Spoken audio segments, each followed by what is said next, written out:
So, hey, welcome back. Episode 4. Things from Beyond podcast. So, Mr. Checkhorn, what are we doing today? Professor, I think we're going to Europe, man. Yeah, we are. We are taking a trip through Europe today, man. Yeah. The origins, the dark and spookies, the castles, the spires, the gargoyles. It's all going to fit, right? Yeah, I think we're going to see and hear a lot of that today. Yeah, for sure. So, yeah, the stuff we're going to be spinning today, man.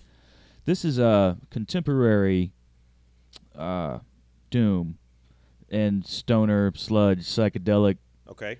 Stoner, metal. You mean stoner? Yeah. Okay. Just to make sure. All kind of from many European countries. Mm-hmm. I think what's cool to note before we get going is that Italy seems to have a pretty top-heavy representation here on today's list. Yeah. I think it's because I just have a lot of stuff from Electric Valley Records, which is based out of Italy, and they put a lot of great stuff. So they're putting out stuff there, so they're going to influence people to pick up instruments, basically, and get into it. There's a lot of doomy stuff going on in Italy, apparently, and we're going to hear a lot of that today. I mean, it is okay. You got those hills, you got those rolling Italy plains where shit can happen. You're in the middle of nowhere. Who knows what goes down out there? We'll have to get some of these guys on the horn someday and ask them. Yeah. So what'd you think of that first track, man? That was Ball. All right. So yeah, Ball. This is my first time listening to Ball, and this is more up tempo than what we're used to. I know you're wearing is that a T-shirt just from them or from this record as well? This shirt is a promo from the previous record. Okay. I think. Nice. A couple of weeks ago, I wore the shirt from this one. Now, just in case you didn't see that on his close-up, that is Satan with boobs. Are those boobs on that Satan? Yeah, that's the Baphomet, dude. Baphomet? Yeah. Ball is pretty heavy into devil imagery. Okay. Into occult, cheeky imagery. I saw that on their website. Yeah, I so see that. That's the cover of the record from the track we just played today. And what do you think of that? They're kind of self-described as this exactly. I think it said dirty sex or something like the deepest, like because they only have a SoundCloud page. That when I was trying to check them out, Yeah, I think they got a Bandcamp. Bandcamp, yeah. I don't know why I said SoundCloud, yeah. But like their little description of themselves is, sex from hell, the deepest. I was like, and then you pulled this up, and I was like, okay, yeah. That's probably what Sex in Hell involves, dogs and. Yeah, so we should note here that this is not the first album cover we've had with a dog and a naked chick on it. No. Yeah, we could start sorting my records by the kind of filth they have on the covers. I'm actually kind of embarrassed about this now that I'm putting it all together like that. But yeah, this is not the first one that has something suggested about dogs and naked chicks. Now, at least this is more suggested and not demonstrated. Not like a straight up. If you watch the other episode, there was a demonstration. Something to note about the singer and guitar player for this band is that he has a side gig, a side hustle where he sells like vintage smut magazines, and they're filled with such imagery, and they use a lot of those images in their designs and their posters and album covers, and So he basically has a storage of album covers that he can pull from. Potential album covers. Well, Ball has a really, really gorgeous graphic presentation. In their whole. So they excel in their. Their stuff looks great. There's just so much creativity and talent in this band. Right. I love their sound. It's that classic. It's like a classic hard rock, heavy metal, but it's really psychedelic and it's real tongue in cheek. It's real fun. I mean, even this being a simple album cover. Yeah, even it being a simple album cover, it's simple, but it's got there's some good touches to it. I mean, outside of the imagery that is and what it's suggesting. Yeah. But like it's all their songs are about drugs and satanic debauchery. Yeah. Getting it on, devil style. So they're into it. So this is a theme we're going to see repeated throughout the afternoon as we get into this. When I was researching some of these bands, I was just like, wait a minute, this is all right. They're just in a different country doing that, or a different part of the same country doing that. So it's interesting how this scene sticks together to the aesthetic. It definitely does not stray. I mean, how can it? I mean, I guess you'd be a whole different genre then, I guess, if you strayed from any of the hardcore aesthetics. You know. Yeah, I guess you kind of get into other territory. So Yeah. There's a what do they call that? Like a united effect, united field theory. Okay. Yeah. Right. United theory of doom. Right. Right. You Right. know, where it can kind of encompass a lot of these ideas. Usually some kind of, occult reference. It's often very tongue in cheek. It's often really funny and ironic. Right. But I guess we're going to kind of hear some music today that takes itself a little seriously. And I mean, and the people involved in it, like you said, this guy owns the side business with the vintage porn mags. Yeah. So I mean, like, these people are into it. They're not. It's not a day job. It's just they live it. You have to call them vintage porn mags. You can't call them used porn mags. Would you buy a used porn mag, or would you buy a vintage porn mag? I would definitely spank mag. Buy a vintage one first, depending on the situation and the desperation. The used would be second, at least. Okay, there's a lot of filthy smut out there. So and this guy is going through it, bringing us the best of it. So back to the song. What was the name of the track again? That was Witchcraft. Okay. So the biggest thing about that, you got the album, the liner notes and stuff. Yeah, that was. Let's check it out here. Let's take a look. The most interesting thing about that particular song, it was one of the more up tempo, funky. Yeah, that's cuts. The thing about Ball is they're more of a hard rock, party vibe as opposed to more of a metal approach. Right. Not as much impending doom, just an overall sense of doom. So you want to see some nasty shit? Shit. I think they do too. All right. Yeah, take a look. Okay. Miss Checkhorn is going to inspect the inside of the Ball gatefold. Oh shit! Okay. I don't think we can show this on YouTube. No, we can't. Yeah, we would have to blur that out. There's at least one picture on here. I know we definitely can't show. So this one on. Oh wait, why am I looking at that? This one over here is very interesting. It's either a scene from an Eli Roth movie or a scene from an actual dungeon. It's probably a real dungeon. Yeah. But this is Europe now. They're old school about this. Dungeons are everywhere. Oh yeah. I mean, they tortured each other in dungeons. That's where the dungeon comes from. So we can't show the. Nah, not that one. Yeah. I was ready to flip it on around. I was like, oh, wait a minute. Yeah. I almost did that, and then I thought, no, I have to edit this, and I'd rather just save myself. So you see a lot of that. Sure. We saw it in the last episode. Yeah. In a lot of balls. A lot of their imagery, a lot of their albums, you'll open them up and they'll get a little surprise like that. You're like, oh, I can't wait for that. What do they got for me now on this album? If you guys, saw our tour of South America with the Mephistopheles album cover, that got a little close too. But this is a little beyond that. It's more on the erotic side, and not. There's not much political there. There's not a lot of politics there. No. Okay, so they're from. So balls from Sweden. They're Sweden. Yeah. Okay. Swedish Hard Rock from Hell. That's their Instagram handle, Hard Rock from Hell. Okay, cool. And I mean, every country has a scene like this, but do you have an idea of the temperature of the Sweden dooms? I know they have a huge black metal scene. Yeah, that's the thing. It's really fucking cold up there. Yeah. They just have a really interesting take on rock and roll, heavy metal, hard rock. There's a lot of amazing rock and roll, heavy metal that comes out of Sweden. Yeah. There's something in the air up there, something in the mountains, something in the snow. They have this tradition of things being hardcore. They're Vikings. It's right? a hardcore place. Yeah, they have a hardcore history, so they're going to be natural attractors to doom. Exactly. To this kind of thing, to riffs and spliffs and. Well, because I remember reading about there were some metal band members that killed each other. Yeah. Was that in Sweden? Yeah, that was in Sweden, right? Some black metal. Norway and Sweden. Yeah, that was. They get mad when you conflate the two. Well, countries. sure. Yeah. But the whole black metal scene going on up there. There was some serious shit between a lot of those people, and. So I know they don't come. So you're saying Ball is more on the party groove side. Yeah. Yeah. Like hell is fun. Right. Ball is just hell is fun. Yeah. Everybody get the fuck down here and just groove with us. Right. And do drugs and party and worship Satan and have fun and feel good and Well, it's been have said. no responsibilities. There's been a lot of things said about it that,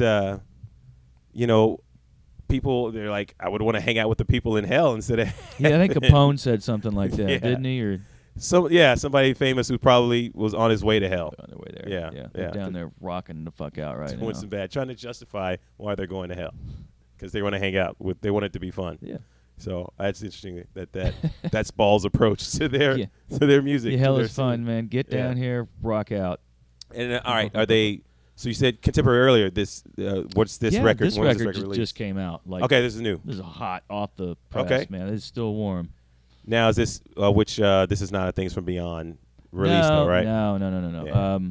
Yeah. But Ball is a band I often will buy a few copies of and will stock. Sell it on your record Yeah, or sell it on the we'll label Sell it on the site. or yeah. on the site. Yeah. Yeah. Do they move? Do they move pretty well? Are Oh, people, yeah. People pretty familiar with Ball Well, in the no. Out here in the U.S., no, not really. scene? Yeah. These are real limited pressings. They do, I don't know, 600, 700 copies. Okay. Available worldwide. That's not, available that's not a lot. worldwide, but they're not big. Sure. I just they're just great. Yeah. So Ball, remember how we were talking about Devil's Witches and Mephistopheles that they were on from Electric Wizard? Just Yes. They got a shout out. Yeah, they were on the shout out list, and they that's kinda, a powerful list. That's really Jeez. like that thing changed the Yeah. world in doom Yeah. rock. But Ball got a mention on that list, and that's how a lot of people got into him. Okay. was that, and I've been following them ever since I heard about them. And just now love their sound. we're bringing Ball to Bring the them Things Ball from Beyond to fans. to the people that are listening to what we got going on. Yeah, and I mean that way, if they don't know the list, but they might come across this podcast. Now you know Ball. Yeah, now you can rock out the Ball. Where Their is- videos are crazy as hell, and Where's that list even? The Electric Wizard. What does he even post that list? it was for Kerrang or. He does an annual Metal- list though, kind of, right? No, it was just Oh, it the was just one one time. they hit him up. It was a few years ago too. Oh, okay. I don't remember what Metal Maniac or something. So it was I just don't a know, somebody- random. Come on, a just random magazine. metal Wow. mag rag. And, Yeah. they hit him up, and he gave him a kind of a top 10 list of stuff that he had been listening to Sure. and wanted other people to get into. And then once that list, list blew is up. out there in the magazine, people are like, hey, look, Mhm. post it, just a picture of it or Oh, whatever. yeah. That list itself can make Yeah. the rounds. yeah, I mean, that's how a lot of these bands kind of got heard of a little bit outside of their own countries. Right. Especially Mephistopheles and Devil's Witches. It really Sure. It And it really makes sense being a guy brought them from the UK who's closer to than anyone in the obviously in the US scene. Yeah, so much of this European stuff doesn't make it over here. We just don't hear about it. Yeah, you know, yeah. You have to someone that you listen to's got to kind of talk about it Sure, for us. It's sure. just sometimes it's a little frustrating, but that's why we're here. That's the problem that we solve. We're bridging with that this. gap right now. That's right. We are making that Yeah. connection for people. We are bringing you this stuff. Okay, so are we staying in Sweden on the next one? Well, let's see where we're going. Yeah. Let's see who's next. So we're Let's see who making- this is. Okay, so the next band is Black Spell, All right. Italy. Okay. I remember. Okay. All right. I think I remember because you informed me of the bands that we're going to listen to today, and I was just like, all right, let me check some of this out. So these guys, once again, yeah, they are. Would you classify them as more as psychedelic, just as psychedelic as Ball? Well, no, this is going to get a little heavier than that. This Okay. has got more of that heavy metal approach to Okay. it. But it still has that sick groove, Right. you right. know, and that psychedelic approach. This is yeah. just a little heavier, a little more on the metal side. Than I'm Ball. honestly starting to see this. Starting to get the differences. Yeah, because there's the obvious swings. Yeah. But then there's some slight touch swings, like what I noticed with the tempo of Ball, and then of the overall, not impending doom, but it's a party vibe, and I like the way you put that with the party vibe because I've heard this type of psychedelic music before. Yeah. It's like and when you say party vibe of the doom side, Yeah. you get the difference. Yeah, like the Ball. This record or any of their records is something that you could put on for like all your friends. Right. Everybody Right. comes over to hang out to watch the hockey game. Sure. You can put on Ball. Everyone's gonna like it. Yeah. Okay. I see what You you're know. saying. Yeah. But if you put on something like, I don't know, if you put on something that's a little more esoteric, Mhm, like some of mhm. the stuff we're gonna play today, Mhm. might not go over as well. You might have to turn the volume down a Yeah, little you might bit. have to kinda people are gonna be like, "What's that? Why? Can you put on Mazzy Star?" That's his stuff. Well, that popped into my head because 100 years ago I was on a camping trip with some friends.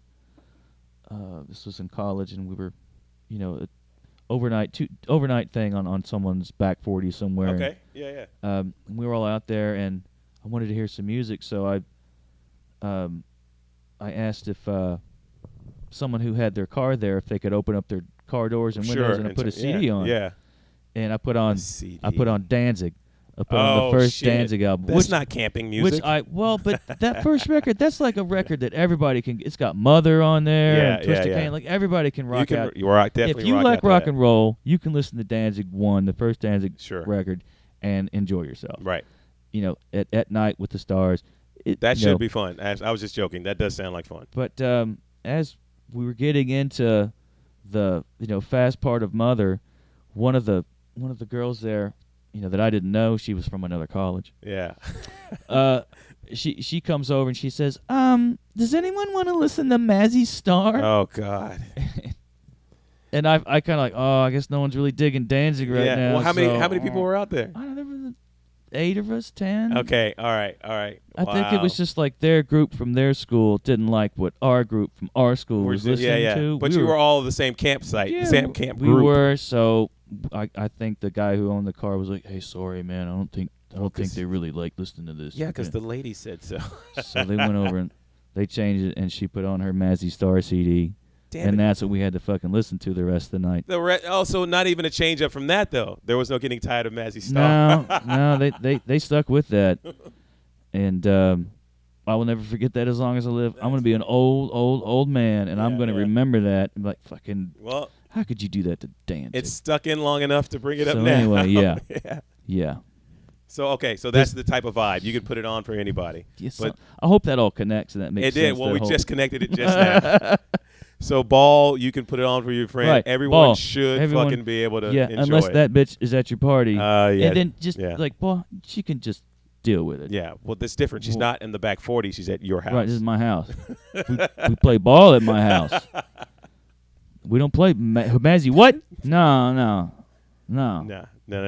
So that's Okay. And then, so my original question was, do they Black fall Spell. into that same party vibe? But no, they're a little heavier. No, they're a little heavier. Yeah. But they still have kind of this over the top occult. Kind of a cheeky appreciation for the occult. And the beauty of it is, sometimes you see in rock and roll or a commercialized rock and roll and punk rock, you don't see a lot of going for it on the cover. Well, there's no more CD covers anymore, but the covers were just kind of very accessible. They weren't anything too crazy. Obviously you couldn't do that and sell it to kids, but I like some shit that hypnotizes and curses you, like Right. this album cover. right, exactly. Like if you look at it too long, you might not make it. Are those spirals actually moving outwards to me or not? What do you think? man? Exactly. Yeah. Because if you're sitting there jamming out with your headphones on, listening to this, smoking out, you might just get you're like, wait a sucked minute. into the vortex. It is a spell. All right, what track are we listening to from Black Spell? All right, we're gonna listen to the first track on the A side, "Visions from the Dark Side." All right, cool. Here we go. Cool. Here we go. This is Black Spell from Italy.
Okay, so wait, real quick. What's the name of that track? The name of that track is Visions from the Dark Side. So, okay, that's why I wanted Visions from the Dark Side. Yeah. The name alone and that album cover should have gotten me ready for exactly how they sounded.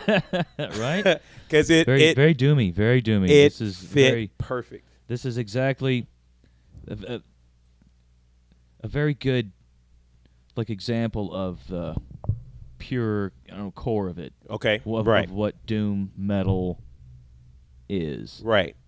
Or is going after. It was all there because like because you you were hinting at it as we were setting up. The very operatic. Yeah. I'm in the cathedral. Yeah. You know? Yeah. So, to make a note about that, we're going to hear a lot of that, of what motivated, what inspired that in the contemporary bands whenever we get into the stuff from the 80s. Awesome. Okay. Yeah. So we'll get to that. Once again, there are strong genes. Yeah. Absolutely. In the doom gene pool. Yeah. Those little strands are very strong throughout the lineage. Sure. Yeah. Doom. They even stuff. This is just a couple years old. This record. Right. They're still throwing back, trying to still capture that vintage tone, that classic early style that the original masters were doing. These bands are still picking it up and doing their own thing with it. I mean, it's really one of the few. I can guarantee it's one of the few genres you can get away with that, because no one's gonna make a rap album that sounds like Grandmaster Flash. They've moved on. They moved on. Yeah, right. Yeah. So they take the throwback pretty seriously. Yeah, Classic is very persistent here. Right. In doom. Which makes sense, because if the entire aesthetic is about the occult, demons, the eternal, there's no room for hey, what's next? We're tired of this. Right? You're just trying to damn the world and then bring everybody down into the nether realm. Yeah. No, there's no need to. There's not a lot of progression from that. No. It's to end it all, not to keep it going. Yeah. That's interesting. But that maybe that depends on the band, because we've got a lot of doom bands that are into the occult and have this very what you might think doom sounds like. Yeah. But then you've got bands that are more psychedelic, more like desert mushroom trips, and we've got bands that are more like outer space exploration. Right. Yeah. No. There you are. But this band and bands like them that embrace castles and cemeteries and the occult and witchcraft, and there's a lot of homage being paid to that. Yeah, I think they've got kind of certain rules that they follow. They've got a ritual that they're performing, and that's a good way to put it, because they're into the rituals. Yeah. So I'm sure a lot of them will promote their music as rituals. Yeah, listening to our album is a ritual itself. Yeah. They take the witchcraft very seriously. You got to burn incense and throw salt around the place, and this is meant to play loud and in the dark. Yeah. With candles and incense. And a pentagram if you have the floor space. Yeah. I don't think I've got the space. We do, but the studio's in it. Yeah. You could probably see it from the GoPro if we had a pentagram drawn on the floor. Maybe next week. One day, everyone, if you watch every show, you'll see it be slowly drawn from episode to episode. But then I got to deal with that, on my daily living here, having a growing pentagram on the floor. I don't know. I guess most of my friends would probably be into it, but they wouldn't even notice, because who comes to anybody's house and looks down and wonders if there's a pentagram on the floor? I don't know. I could put it under the rug, but then we'd have to pull the rug up for the show, because that's like the trope in the movies. They pull the rug up and there's a bunch of demon scrawling. There's an alchemy circle under it. Yeah. There's a transmutation circle. Dude, with all the fucking nasty records I've been playing here in the house, there might be some shit like that. That kind of like self-perpetuated. Yeah, there you go. Automatic. And we should note this is the first record and record insert that is actually, we can show it on YouTube. The last the last few. Shit, man. I should have maybe put some tape over some of the nastier stuff that we could have, but let's just leave it mysterious. I think we could all file it under art, right? It's all art. Well, this isn't filthy. Yeah. Well, I don't know. Some people might be offended by some. There's some church lady out there watching this show and she's going to see that. She's going to be really upset. Suggested for But you. It's, ma'am, compared to what we didn't just show you, you should thank us. Yeah. All right, so these guys, this is Italy. So they're from Italy. So what's going on with Italy, man? We got a lot of doom bands in Italy. Now, I noticed the liner notes are in English. Yeah. They sang in English. Now, is that common? I think, the first band sang in English. I mean, these bands, do any of these bands kind of sing in their own language, or are they all English? Oh, man, it just depends. But I think a lot of bands in Europe sing in English because I guess they think their music might have broader appeal that way. Sure. That Reach makes a wider sense. audience. That's very logical. And English is very common all throughout Europe. Right. I think enough people are bilingual in it that they might understand, They'll be able to follow it instead of being completely lost in Italian. And I get it. If you listen to this type of music, you don't always focus in on the lyrics, not all the time. But when you want to, you can. But still, if it's in another language, I'm sure people would dig it because they enjoy the music. Music, like a lot of stuff we played from South America last week. Was in Spanish, and a lot of it is in English too. Right, but if it's already in English, then you're like, okay, I can enjoy it fully instead of just like, all right, I enjoy the way he's singing the lyrics, but I have no idea what he's saying. Which, trust me, I've listened to plenty songs I don't understand that are in a different language that I still enjoy. But it's much more fun to have it in the language that you know. This is Italy. On the next one, are we staying in Italy? We're staying in Italy. We have so much Italy to get through today. Well represented, like we mentioned. Yeah. So we get to the next band. This is Cancervo.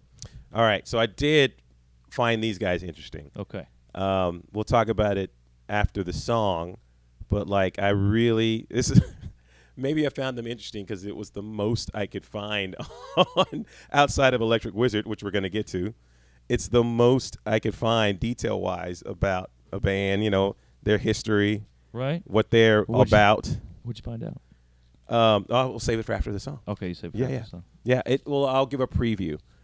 Apparently a lot of from a small town in Italy, and a lot of the town legends and folklore inspired a lot of their music. And I'm like, of course it did. They're in some little village that could be 1,000 years old in Italy, and they have all these stories, and they're like, yeah, tell me more. 70-year-old, my 70-year-old neighbor that has been here for generations. I want to know more about the legends. When these guys were growing up, are these older guys? Is this an older band or is it a contemporary band? No, it's contemporary. This came out in 23, so I have no idea how old they are. Right. But they delved into the town folklore, which probably has plenty to research and look up and talk to people about. There's a lot of stories passed around, 7 different stories about the same legend. So this is another band that's got a very classic doom metal sound. Okay. You're going to hear the throwbacks to the Black Sabbath. Right. And it's a very theatrical approach to the whole singing. thing. Okay, cool. Yeah. Nice. Okay. All right, here we go. How do you say their name again? Cancervo. All right. I think if I'm not right, I'm just going to cut this out. We've got some Italians cursing other names right now. I mean, the where we are in the U.S. pronunciation is Cancervo. But it's probably Conservo. Oh, you mean about being in the South? Yes, the area of planet Earth where we are, how we say shit, as I'm sure people are listening to me. Cancervo. You guys got that new Cancervo record? I think when I was I think that's how I pronounced it when you sent me the list. Cancervo. I said Cancervo. Yeah, Cancervo. Cancervo. All right, here we go. And the track. Oh, let's give the people the track name. Arira. Oh, Arira. All right. Here, you try to have a stab at that one. Area. No. Arira. Okay. That's 2 different people with college degrees looked at that name and said that's how it sounds. Yeah. So that's the best we could do. All right. Any Italians out there, if you probably can't see it. Send us a video of your hot wife pronouncing the name of the band and each one of these songs very slowly. Not just the first one. No. All right. Read us the record. Here we go. Okay, here we go. Arira.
I'm just trying to get into the headspace of sitting down and literally doing that and recording that and going like, this is what we're doing, you know? And I mean, like, cause I'm trying to come at it from a perspective of a musician that has played only one type of music. Okay. You know what I'm saying? Right, I'm with you. And never like, how could I mean, look, I know I would say playing this is harder, even though he's probably just hammering out power chords, which is what I used to do, but at 10 power chords a millisecond, 10 strokes a millisecond or whatever. But I would say that's harder to stay in the groove. And I'm sitting there thinking, I'm like, man, it probably, of course, after a while, I would get used to it and figure it out.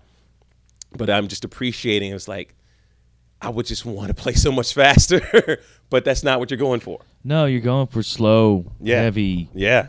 That's the point. Yeah, no, exactly. Loud and slow. Right.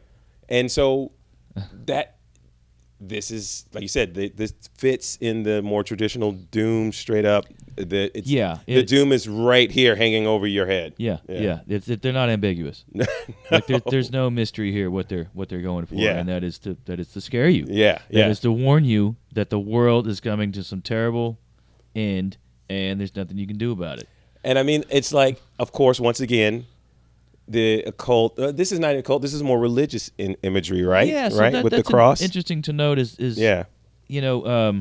we see this kind of iconography a lot. Sure. In Doom. Right. And so it's an interesting question, maybe a cultural question. Are they raging against the church, a political institution? Are they trying to promote a different religion, or are they just upset about the status quo? Like just by presenting an image like this. What are they, or they're just trying to summon an emotional reaction to a particular theme. This dark religious imagery. Well, I got to think there's an appreciation for it, right? Okay. Because this music could be, if there were stereos and electricity back then, could be played in the back of the Catholic church that's about to burn somebody at the stake. And they're like, they really did that shit. Yeah, they did. So it's like a fear and respect kind of thing. They're not trying to get away from it. They're like, fuck, man, we missed out. Because that's some pretty heavy shit when you think about it. Yeah. that's pretty metal. Well, the things that the church were doing to people, and what things were everybody was doing to everybody. That's some heinous shit. Yeah. And a lot of metalheads kind of dig that. They kind of dig that shit. So that's why I'm thinking it's not a raging against. Okay. It's a fuck, we missed out. That's what I used to always think about, why they want to bring all that stuff back, why they keep using it. That has always been my thought about it. I was like, oh, you just wish you were in that time right now, but you wouldn't want to be there. Trust me. No, yeah, I wouldn't want to. Nah, man, I don't really like it here, but I wouldn't like it there. You know what it is? It's a good distance. You can appreciate it and like say it was all badass from a distance. Yeah, Yeah, from a safe, comfortable distance. Yeah, which is fair. Fair enough. That is fair. Yeah, fair. These people were born when they were born, not back then.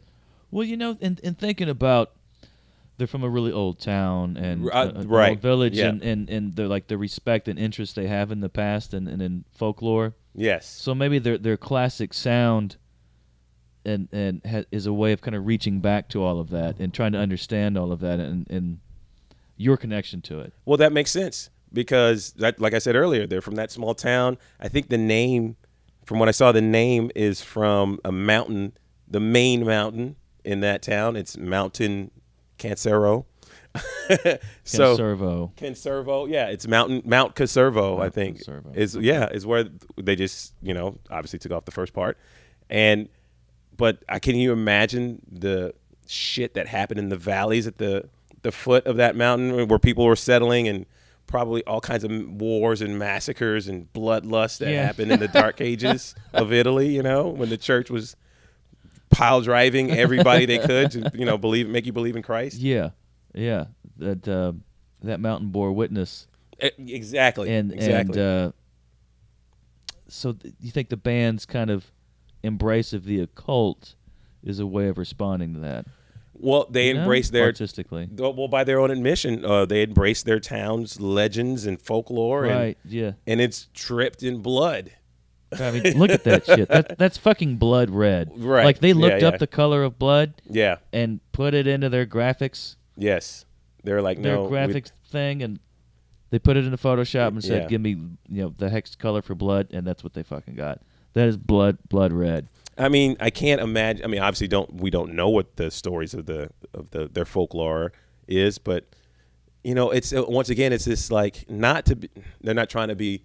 They're trying to. Well, here you go. They're trying to be the heaviest of heavy, and what better way to do it than some of the wildest folklore from your own village that you're from? Well, yeah, right where you know. Yeah. Yes, exactly. Look in the world around you. There's all kinds of scary shit that you can reference, that you can be inspired by. Right. And especially when it's, because like, I mean, where we live, we're not going to say where we live, but where we live, it's, where you're not going to find every story. There's a new story every 5 minutes. Yeah. About the history of this town or whatever, or there's, it's not interesting, even if it is, the whatever history of the town. I'm sure some of it is. Well, it's not ancient. Exactly. Our that's town's what I was not ancient. Yes. It's not old enough to have all of these ancient legends about it. Exactly. To pull these mysteries and things from beyond, things from beyond from the history of your town. Our city's got more like a lot of criminal history and it goes back. Yeah. Okay, so all right, so on the musicianship side, I mean, look, like you said, I heard. So this is a good example. There's not a lot, I don't have a lot to say about just the overall song. I thought it rocked, but there's just not a lot to say about it because it's very traditional. Yes, very traditional. It's in the vein. They're not trying to break any new ground, dig any new graves. Right. They're revisiting old graves. Yes. Yeah. They're not digging any new graves. They're digging up old bodies. That's actually pretty. Yeah. You should probably remember that. Yeah. That's gonna go on a T-shirt or something. You should. Yeah. I don't know. Is that a fair critique? No, that's what I'm saying. Yeah. And that's why I was when thinking about the song and just I'm trying to give my opinion on it. It's just like, I mean, I dig it. It's the groove. It's I see why they're on your why they're on the list and you presented them for the show, and it's like I get the appreciation more for where they drew their inspiration from. Right. Using the town folklore. Yeah, and having that as the backbone plants their flag in the doom scene. They're just like, hey man, you want to hear some shit? Yeah. Here's some stories. Okay, so what do you think? So this is Italy Part 2. We've moved from. Look, I'm saying this, but I don't know if these bands are from here. We're moving from North Italy. We're in Mid Italy. Are we moving to South Italy as we? For the next band? Yeah. I'm just saying we've been moving all around, and not saying I don't know which any of these bands are from, but our metaphorical journey. Well, this is another Italian band. Okay. I'm not quite sure which part of Italy they're from, but this is going to be Demonio. That was a bad analogy. I shouldn't have said that. Okay, yeah. I spent a couple of minutes scrolling through Google until I realized I was searching for the movie title of the same. I was looking at results for the movie title of the same name, not the band. Yeah. And I was like, because I think I was just looking for a song title, but I couldn't find anything. And I was like, oh, because it kept saying, I can't remember what it said, but I just couldn't find anything related to music. And then I was like, but this is what it's called. And I was like, the film by Italian director. I was like, fuck. But then when I finally find them, they're like us. They're heavily inspired by Italian cinema. And I'm like, oh, you telling me? I know. Yes, I know that now. So, okay, what's their little quick rundown? This is another just power trio. It's heavy doom, but these guys kind of have their own psychedelic take on it. Okay, it's got more of a Stooges vibe. So it's interesting because you can tell once again by the cover. Oh yeah, exactly. I mean, here we go with all this again. Yeah, But it's not front. as. At least they censored that one. Yeah. And then look at the back. So we don't have to do any editing. Yeah, they edited it for us, but I mean. Okay, let me see that cover again. Yeah. Take a look. I need a closer at that. inspection, sir. This one is the special. Hey, I think I know this chick. I bet you do, man. That bitch gets around Yeah, I know this girl. Yeah, she gets around town. I don't know the one on the back though. All right, so okay, one. But it's funny because like the last two covers, right? Skull, cross. Yeah, now we're back to chicks. Yeah, and because the first one was more like that the with Ball. Let's see, here's the poster. There's the insert. Okay, we can show it. We can show it. Yes, we can show that. Yeah. One. Oh, look, everybody gawk. I mean, trust me, I'm sure Cancervo and Cancervo Black Spell, they fucking have no problem with babes, but they didn't present any. And on the particular album. Not on those particular albums. Yeah, I'm sure they do. Oh yeah. But these bands are probably like, we 100% babes. These guys are horny. Every time. These guys are really horny. Like, no, chicks, man. Put a chick on the cover. Put a chick on the back. I want 2 chicks on the poster. And don't give them pupils. No. Okay, so the labels. The labels. Have okay. any, but wherever they could squeeze them, they got them in. Oh yeah. But yeah, okay, cool. Just babes all over this. So this is from DHU Records, which is out of the Netherlands. All right. So anything that is put out on DHU, if you're into doom, heavy psych, stoner, it's gonna work for you. Drug Satan music, you're gonna like what they got. For okay, you. so it's all right. So always check out what's going on at DHU. You hear that, folks? DHU Records. Dark Hedonistic Union. It says it in the title. Yeah, folks, DHU. In the name of the label. And the H is like a Baphomet head, okay. like the one on, not unlike the one on my shirt. That's the same. He gets around, Baphomet. The same one there. Yeah, he's doing us a favor. He's covering up that thing we can't see on TV. So the thing, like the chick on the cover looks like she's from like 2010. Sure. The girl on the back though is vintage. Very vintage. That's an interesting dichotomy. Unless she is, and they just put a filter on. Because she's got, she got the big full, old fake tits. Yeah, and yeah. This girl is natural. And I saw what's down there outside of the star. There's a little bit of extra there. So and underneath the arms too. If we're to critique the packaging, I would say. So all right. Let me. Okay, so this is going to be my test for the rest of the show. Okay. Does the cover match the drapes? No. I knew you were gonna fucking say that, man. I know where he's going. Does the cover match this? Because I'm ready to hear some funk. Okay, well, some funk. My opinion is that the back cover matches the the way the record actually sounds than the front cover. That's interesting. Okay, but like the way they have their the type that's very much fitting with their sound. Nice. Just this kind of like I don't know. I've never really. I don't want to talk any trash because I really like the band and I love the label. He puts out some great stuff, but this cover is just. Well, trust me. Yeah, I'm not complaining about the cover. I'm just curious to. I'm just curious to see how well, because so far it's everyone's cover and sound has been fitting perfectly. Right. Well, I think this is what they sound more like. That. Okay. I don't know what this would sound like. It's curious. It's just a little mind game I'm playing with myself. As I'm, as I'm listening to these songs for the first time. I hope you win your mind game. Well, do I get her if I do? So, you like that girl? Well, I mean, look, I could say either one of them, I guess. That's the code. She's probably dead. That's the download code. I think I already used it. Anyway, we're making a mess. So this is check out the disc though. You got to see this. Is this a buzzsaw? Okay, yeah. So. Maybe this is something we'll get into because you put out a Saw Blade record. That's right. I just imported a whole bunch of them from how do you say it? Iblis. Okay. So I bought one of those and I was like, this is not the same record though. Not the same record. No, different band. That band is from not Italy. They're from I think they're from Malaysia. Okay. Anyway.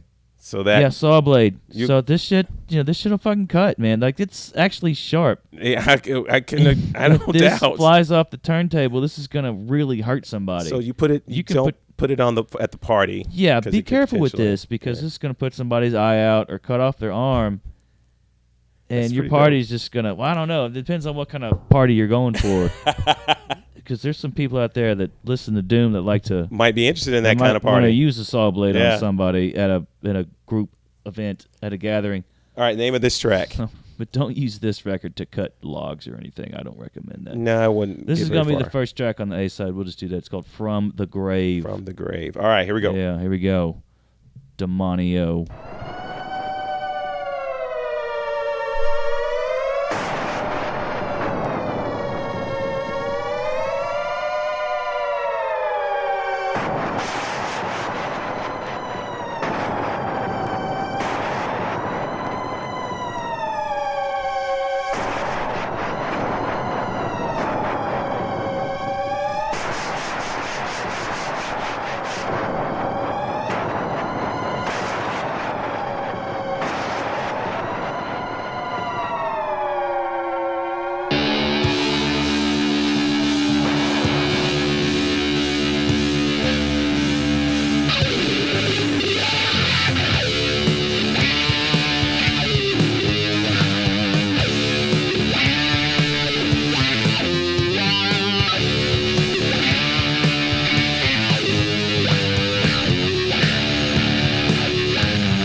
Yeah, I would want to party with these guys.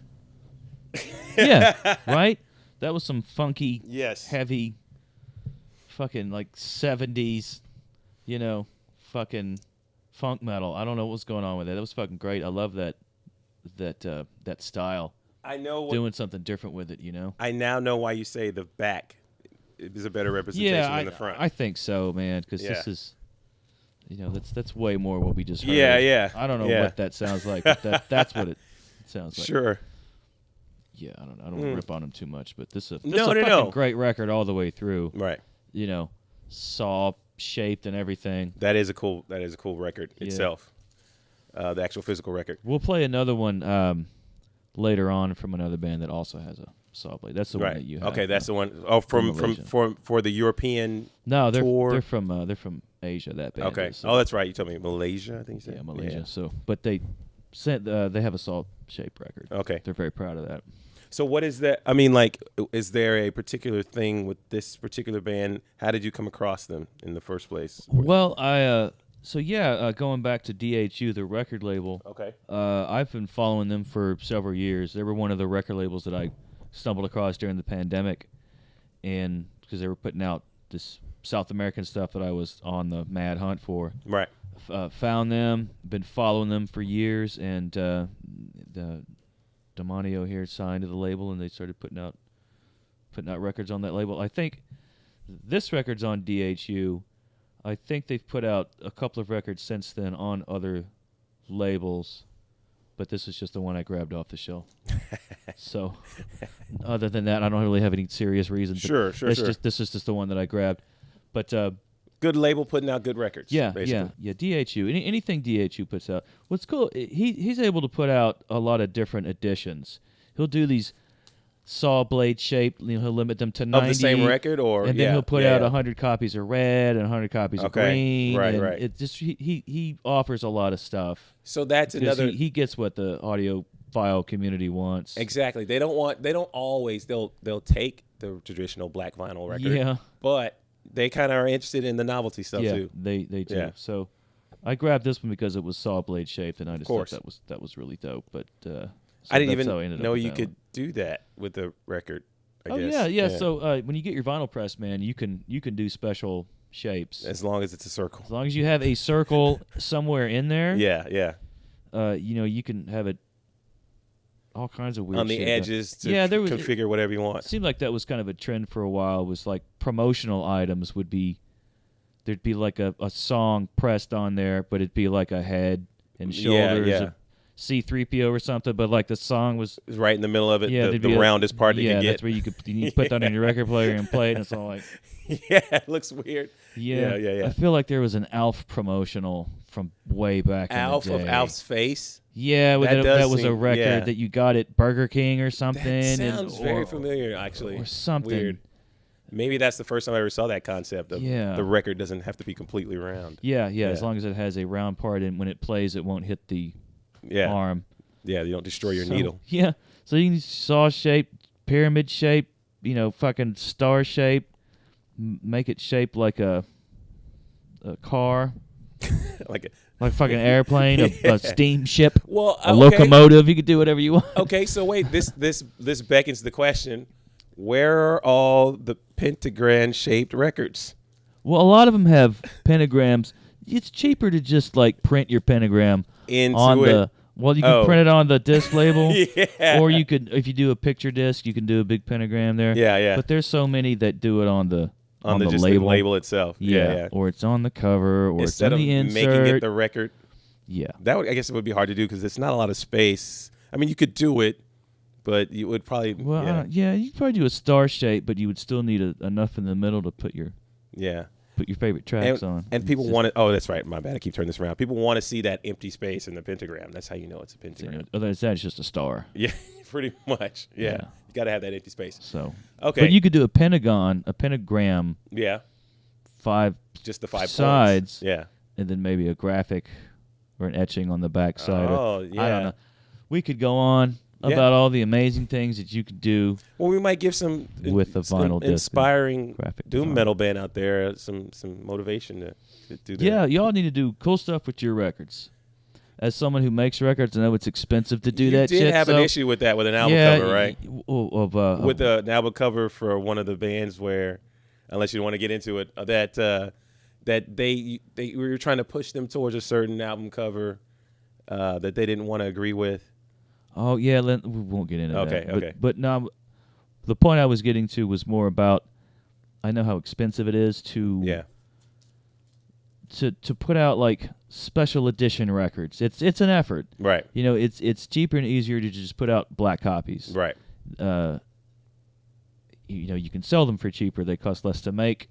You know, that's what the accountant wants you to do. The accountant wants you to just put out black vinyl, but the collector's like, no, let's put out let's do something special. Do something special for this one. Let's do something different, even though it doesn't really impact the sound. A red record and a black record doesn't.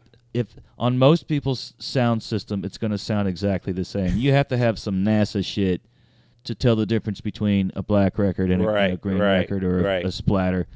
I mean, most people aren't going to notice the difference. Right. You know, only very few people have the stereo system in so their house. there is some sort of very very slight. I did not. Yeah. Someone can break it down for you with the physics, but it has to do with the lacquer. It has to do with the actual material and the way it's colored makes it different from the coloring. Yeah.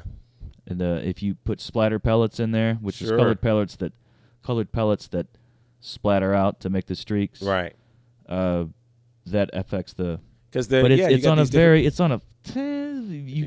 most people really can't hear it. Sure. You have to have, like I said, a really powerful system with a really strong graphic equalizer that can bring all that stuff up to where you could play one and then play another, and you would. You're like, oh, that sounds slightly maybe different. you could see it on the readout. Yeah. Read on the spectrograph. You have to have special materials. You need special equipment to be able to tell. So no one fucking has that. That's the point. So someone wags their you shouldn't get it done sound. It doesn't fucking matter. Right. Do whatever the hell you want. Get whatever you want. But it costs a whole lot more to make a pretty colorful record than it does to make a nice black record. Yeah. Okay. That makes sense, and that's why they're mostly that. Yeah. But then again, they wouldn't be special edition anymore if that's everybody was doing That's all what stuff. makes them special. Yeah, they do it every now and then. Yeah. Okay, so that's all right. Cool. So cover, I would say yes. Yeah. It does. It's not as strong as the other two, but it's in there. Okay. Yeah, it's very cool. All right. So you want to check out? Yeah. Who do we got? One? So okay, are we leaving Italy? Are we finally leaving Italy? Let's see where we are. Let's see. Oh, this is a special one. Okay, this one.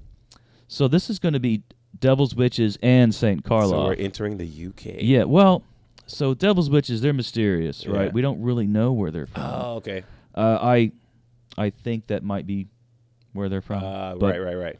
But that's just because of certain known associations. Right. However, that didn't mean a damn thing. I don't know shit. Sure. No one fucking told me. For the purposes of the show, though, we're going to say they're from the UK. So he can feel free to come out and contact us and that's reveal where he's from. Devil's Witches is we don't know who it is. Okay. We don't. Devil's Witches have chosen to kind of remain anonymous. That's interesting. But they still speak very personally as an artist. Right. I saw some of his manifestos he puts out. Yeah, very very personal statement. Yeah. But it's not from. It doesn't want to reveal his identity. I read his thing about the Super Vixen. Does that? Yeah. He's got a whole pervy manifesto. I read with the 2 pages, and he's out in them standing in the desert or something. It's Yeah. So the Devil's Witches has got a lot of respect for. Kind of the Russ Meyer and those 60s red hot super vixens that were just like Yowzer. Yeah. He's got a lot of that in there. And so he's got a lot of kind of 60s worship in his stuff. Sure. The music, a lot of it is very throws back to that vibe. It's got some doom in there. But it's hard to say that they're just straight doom metal. Right. I would say they're more doom rock, hard rock, with that kind of proto metal. Sure. I'm more leaning. If you're on a slider, it's the Zeppelin slide of the slider instead of the Sabbath side. Yeah, there's some Sabbath in there, but I might toss it a little Zeppelin's way. Yeah. Okay. Right on. All right. Yeah. So, go ahead. You said it was a split album. Okay, so let's talk about this. This is cool. So, this is a split record. Devil's Witches on one side and Saint Karloff from Norway is on the other side, and they cover each other's songs. All right, that's usually what you see in splits. Yeah. Yeah. So we're gonna listen to both tracks. All right. The A side and the B side, and we're gonna hear the songs, hear them cover each other's songs. So the cool thing about this, as I told you before, I've done cassette coffin boxes. Right. So there's a U.S. edition of a cassette version of Coven of the Ultra Riff. Nice. And one of my early projects was I got to make the coffins for that. For this release. That's the prototype up there. And that you can see in the wide shot. Yeah, I don't. Yeah. The finished ones ended up looking a little bit different. The art on the inside was a little bit different. But were they smaller than that ultimately? no, they're About that size? about that size. Okay. You got to make it wide enough to put the cassette in there Yeah. and still be able to open But that's it. good. I think people who order that want Yeah. something significant to display. you Yeah, know? we did 20 of those or 25. I think everybody got Okay. a copy. And that was with Stoner Witch, the tape label out of Phoenix. Okay. Which was she's real cool to work with, Melissa. She used to do a radio show as well where she would play a lot of Doom. Nice. I think it's Stoner Witch Radio Hour or something. Mhm. It's look it up, people. It's out there. But so this is the Majestic Mountain Records put out. Nice. Look at that green. Yeah, That's a really, fucking really gorgeous. Really deep green, yeah. Yeah, like marbled, transparent green, or translucent, I guess you'd say that. Translucent green. Really gorgeous record. Very interesting color it kind of fits with the this color scheme on the cover too. Well, that's badass. So you've actually worked with Devil's Witches. Well, I didn't really talk to. I didn't talk Devil's Witches. I didn't talk. Well, to nobody Saint knows. Karloff. Yeah, nobody knows who they are. Well, whenever I posted the social media announcements that I was making them, I think that we chatted a little bit. Right. But we didn't have a lot of, and it was mostly me talking with Melissa. Yeah. About how we were going to do it. But that's other cool. than that, You have a connection. They let me do whatever I You want. still have a direct connection to this band. Yeah, You know? in You that released. way, yeah, you helped release some of their music. Yeah, that was a pretty cool thing to be a part of as an artist. That's awesome. And that was one of the early things that got me thinking about trying to put a label together. Sure. Do my own thing like that. So Okay, what's the name of this record we're about to hear? This is Coven of the Ultra Riff. We are going to listen to Saint Karloff covering Super Vixen by Devil's Witches. And then we're going to flip it over and we're going to listen to Devil's Witches covering Ghost Smoker by Saint Karloff. Also a twofer. And so another flip around is that Super Vixen is an acoustic song, but Saint Karloff plays it electric. And Ghost Smoker is an electric song, but Devil's Witches plays it acoustic. These motherfuckers did that on purpose. Yeah, they're flipping it all around, Yeah. confusing everybody. That's that occult shit that they're trying to pull. They're like, this is a double spell. As above, so below. So they took the way that their song was played, electricity or not, and flipped it, and then they covered each other's songs. Yeah, pretty cool. That's funny. Aren't they cool? Yeah. Okay, let's check it out. All right. Here we go.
stacked in the abyss of my pipe. I use their dreams for kindling when I set them alight. Smoking their ghosts fill my soul with their sorrow. Exhaled in the void, their hopes for tomorrow. Everyone's gonna fade away one day.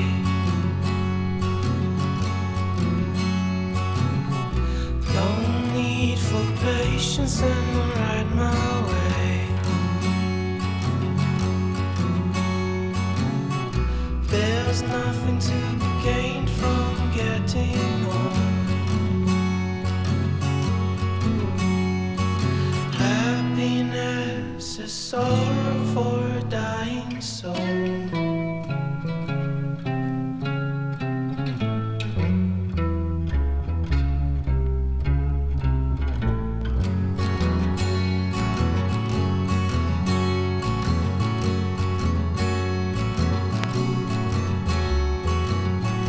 Dear mothers, I thank you for your treasure.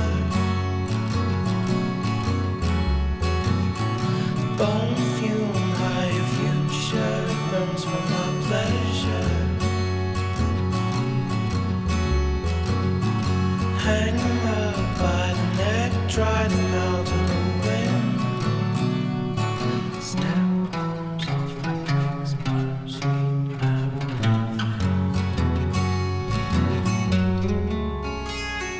Everyone's gonna fade away one day.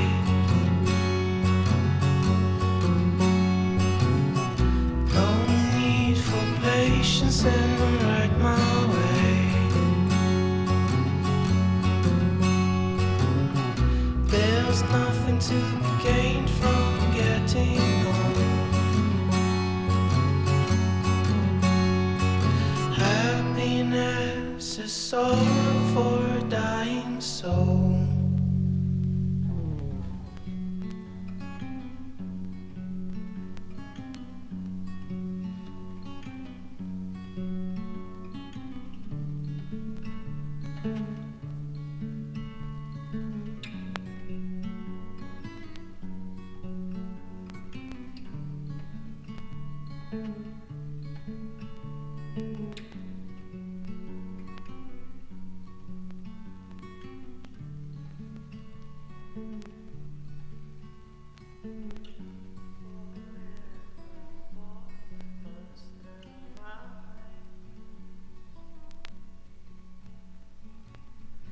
I cure my drugs in summer rain. Then light it up with the heat from the sun. I've been addicted since life begun. So the dangers of a cover. What is it? What is it when the two bands the split? Cover split. The dangers of the cover split. I think for my first time hearing, my personal, just instant gut reaction. Okay. I liked the Saint Vincent. Wait, did I say Saint Saint Vincent? Vincent. Saint Karloff. I don't know why I said Saint Vincent. Saint Karloff fucking killed the Devil's Witches song. That song was dope as fuck. Yeah, The that was first song. awesome, wasn't it? Super Vixen. Super Vixen. I wasn't sitting there thinking like I gotta hear Super Vixen now. I wasn't thinking about that. I was like, yeah, this is the one.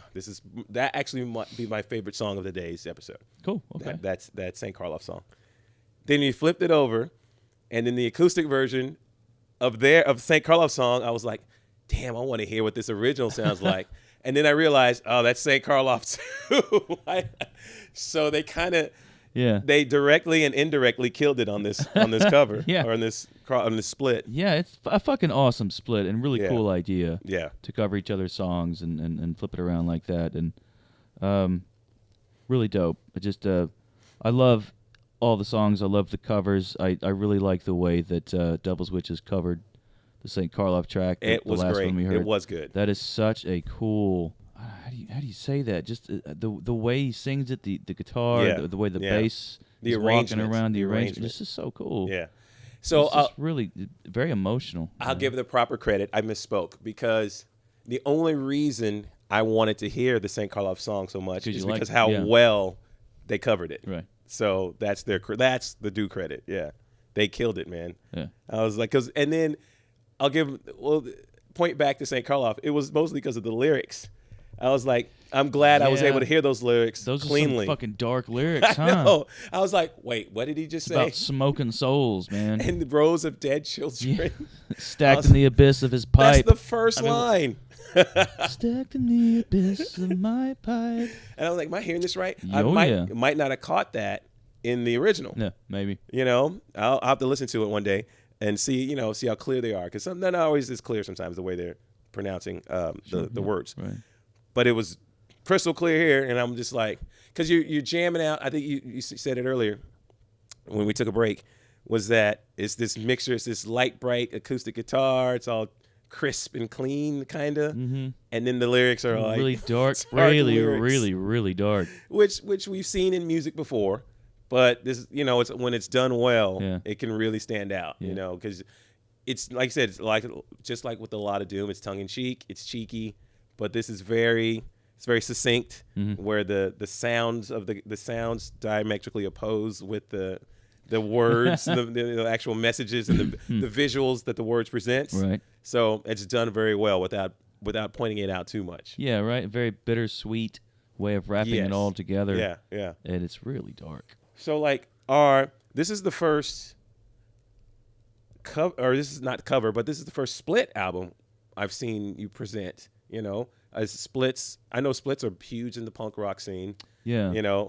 Are they big in the Doom scene? Well, there's a few of them out there. Yeah. There's a good handful.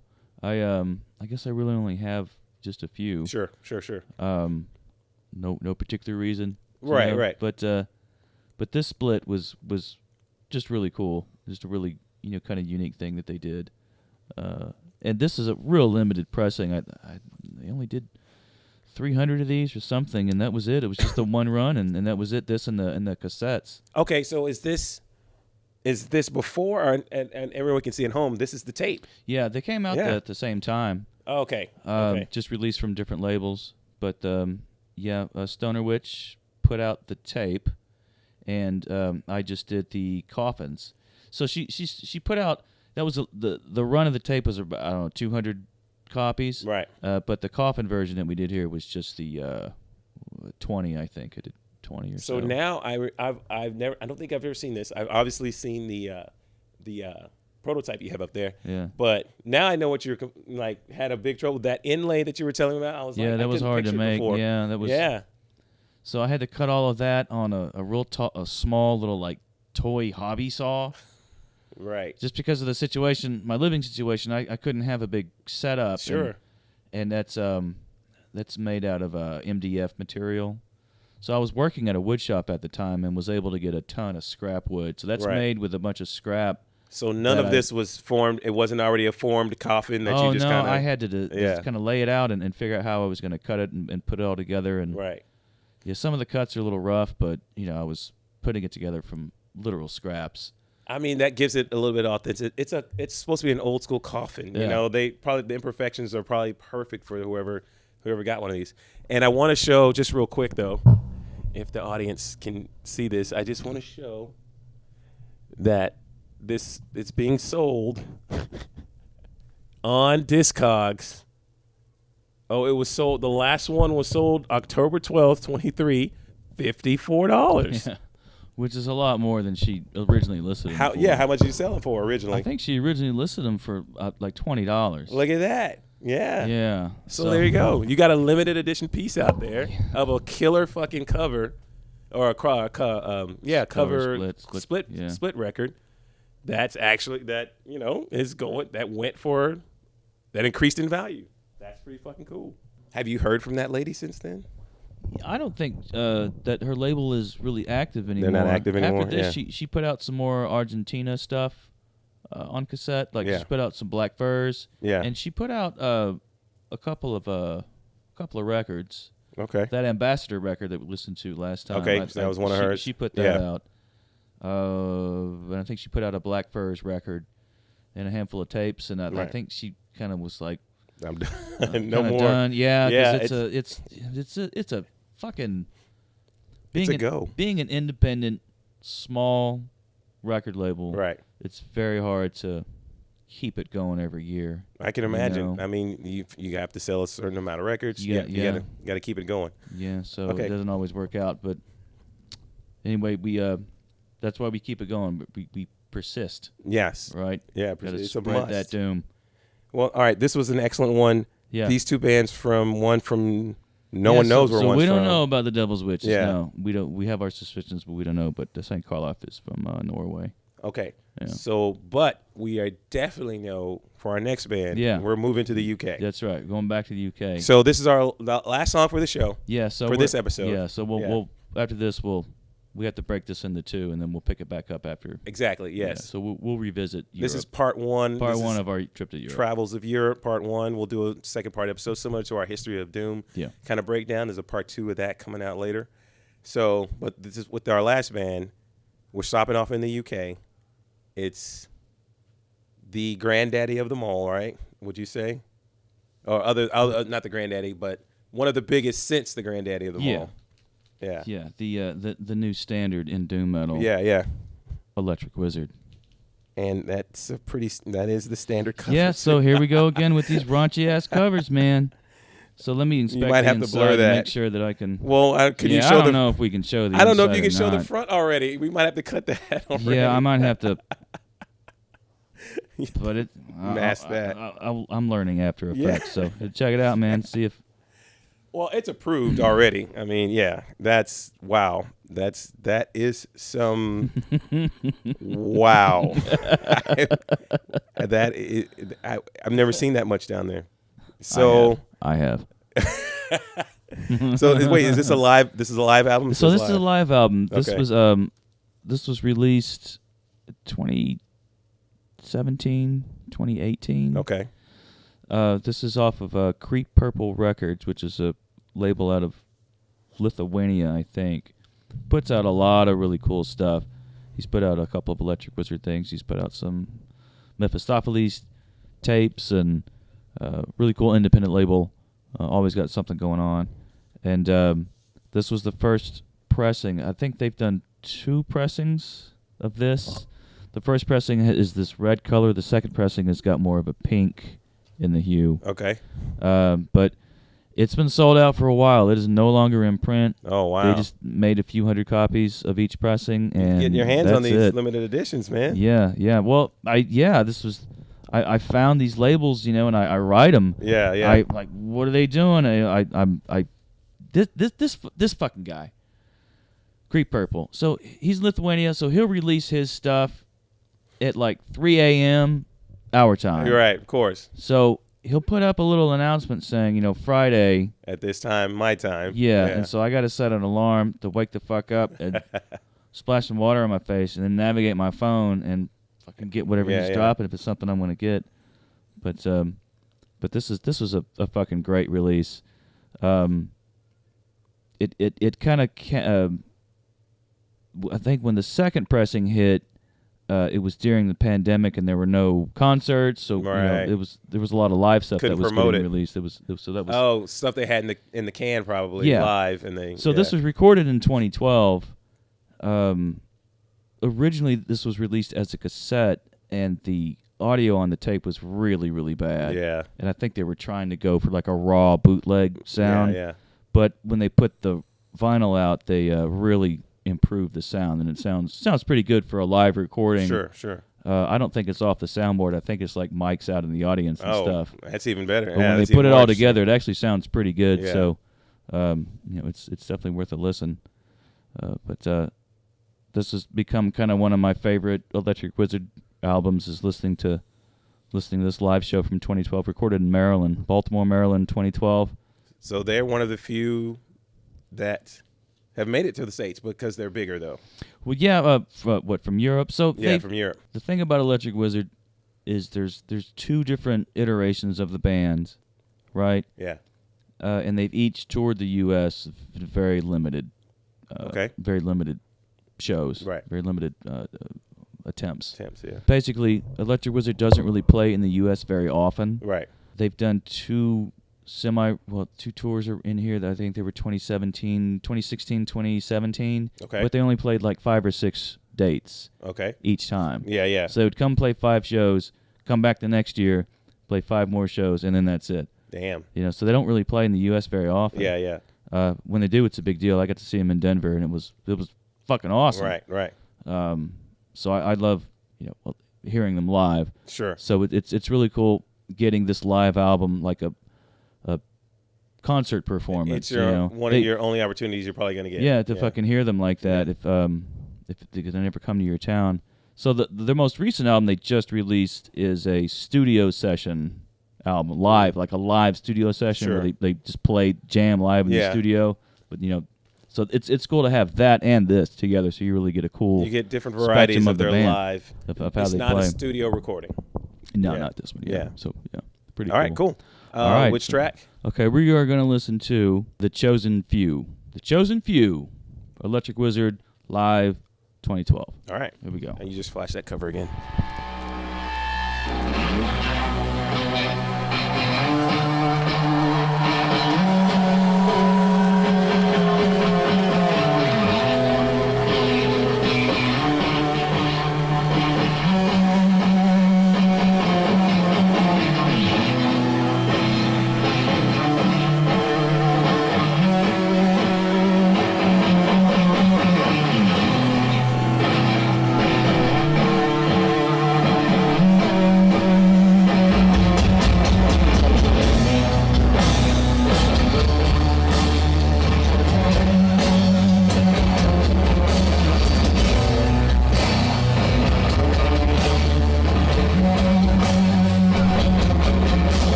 Interesting band to end with, right? Right.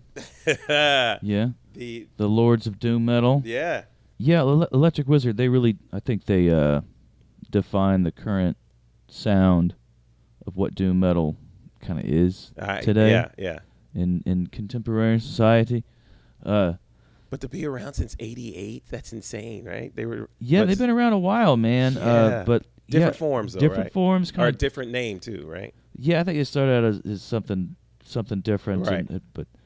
but they've had kind of two iterations, two eras. Right. You mentioned that before we played it. Yeah. Yeah. So there was the like the early kind of classic electric. I don't know what classic, but the early Electric Wizard. The first lineup was 3 people power trio. Yes.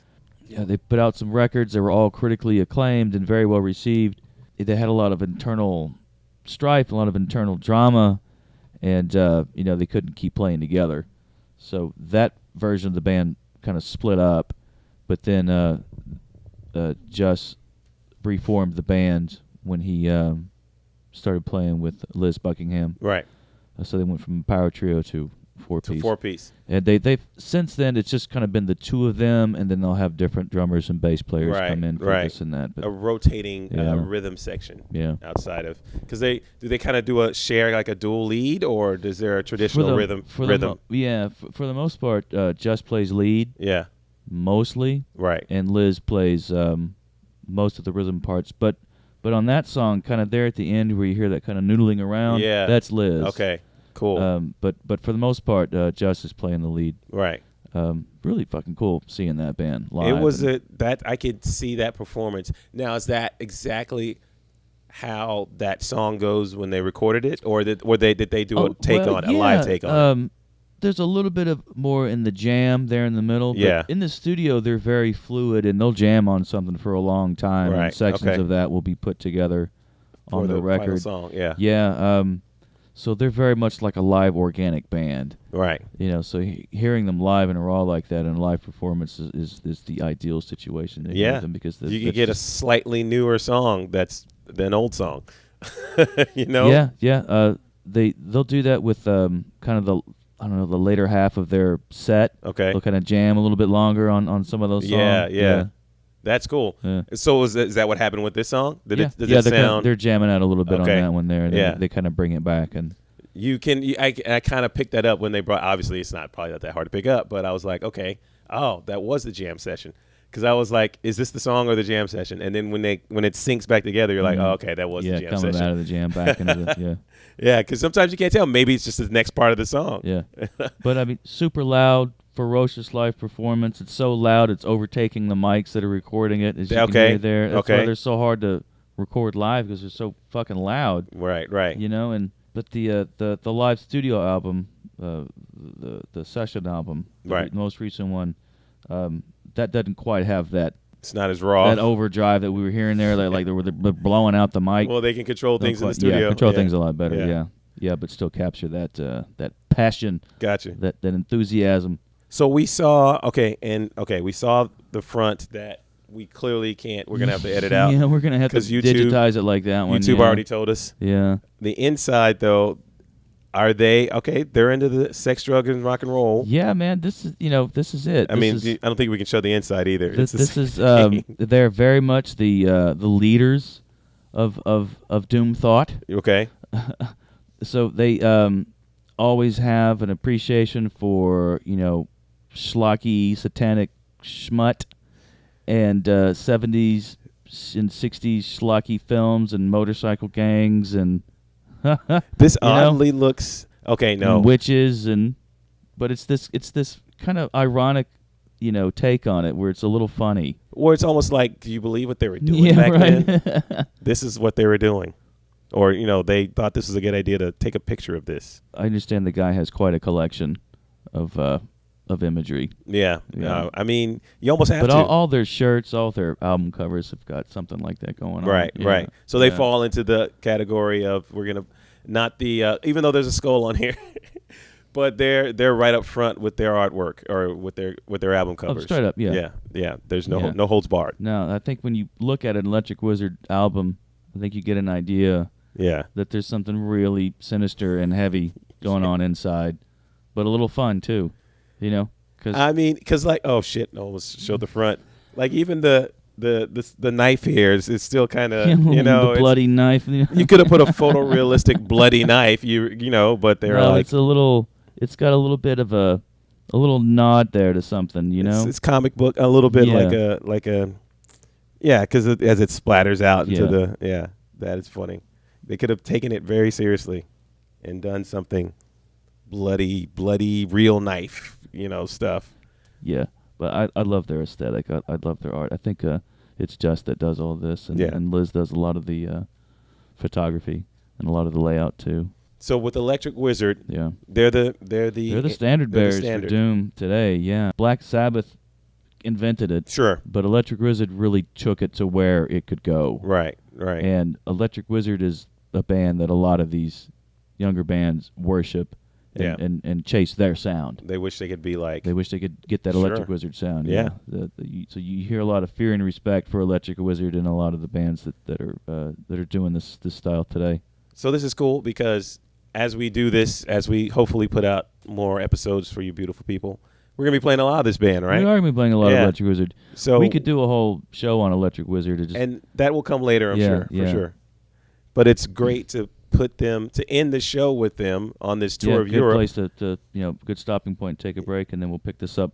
Yeah, on because another we're gonna continue episode. on. There's a whole other Continue on. list. I got a whole other rest of the stack to get through. Yeah. For sure. There's a plenty of countries because we know Italy dominated this particular segment. Yeah, Italy kind of Yeah. won this round. and, Yeah. But we'll we got some more stuff coming. Okay. So we're gonna hear some unusual things from some unusual places. All right. Well, cool then. All right, Professor. I think class is ended for today. Yeah. Okay. Yeah. So that wraps this one up. So like and subscribe, and if you really want to help us out, just buy some shit from the shop. Thingsfrombeyond.com/shop. Buy some T-shirts. Buy some records. Yeah. Cassettes. Go nuts, and you will be rewarded. Physical media, people. That's Physical right. media. Physical media. All right. Peace. All right. We're out. We're out. Later.